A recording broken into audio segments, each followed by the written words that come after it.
Hi అండి. నేను మీ కృష్ణవేణి. ఎలా ఉన్నారు? బాగున్నారా? నేనైతే మా అక్క వాళ్ళ ఇంటికైతే వెళ్తున్నాను. మా అక్క వాళ్ళ పిల్లలకి రాఖీ కట్టించడానికి తీసుకువెళ్తున్నాను.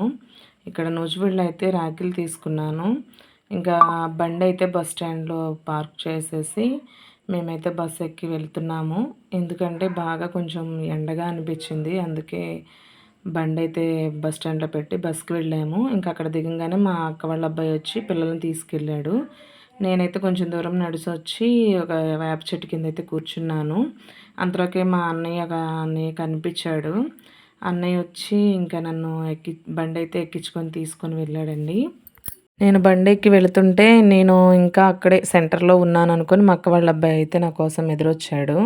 నన్ను చూసి ఇంకా మళ్ళీ వెనక్కి తిరిగి ఇద్దరం కలిసైతే ఇంటికి వెళ్ళిపోయాము. అన్నయ్య కూడా నన్ను ఇంటి దగ్గర డ్రాప్ చేశాడు. ఇంక ఇంటికి వెళ్ళంగానే అక్క మాకైతే వంట రెడీ చేసి ఉంచింది. వెళ్ళంగానే అయితే భోజనం చేసేసాము అందరం కలిసి. ఇంకా భోజనం చేసిన తర్వాత అయితే మా పాప మా అక్క వాళ్ళ పిల్లలకి, మా బాబుకి ముగ్గురికి కలిసి ముగ్గురు అన్నలకి రాఖీ అయితే కట్టింది. మా పిల్లల ముగ్గురు వాళ్ళ చెల్లి రాఖీ కడుతుందని చాలా హ్యాపీగా అయితే ఫీల్ అయ్యారు. ఇక్కడ ఎందుకు నవ్వుతున్నామంటే మా సుహాష్ జోక్స్ వేస్తున్నాడు. రాఖీ కట్టడం కూడా రావట్లేదని వాళ్ళ చెల్లి మీద సెటైర్లు వేస్తుంటే నవ్వుకుంటున్నారు. ఇంకా వాళ్ళు ముగ్గురు నవ్వు ఆపుకోలేకపోతున్నారు అనుకోండి. ఇప్పటికీ కూడా నవ్వుతున్నాడు మా వాడు.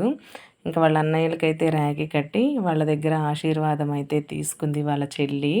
ఓకే అండి. నా వీడియోస్ నచ్చినట్లయితే నా ఛానల్ని సబ్స్క్రైబ్ చేయండి, లైక్ చేయండి, షేర్ చేయండి. మరో వీడియోతో కలుస్తాను.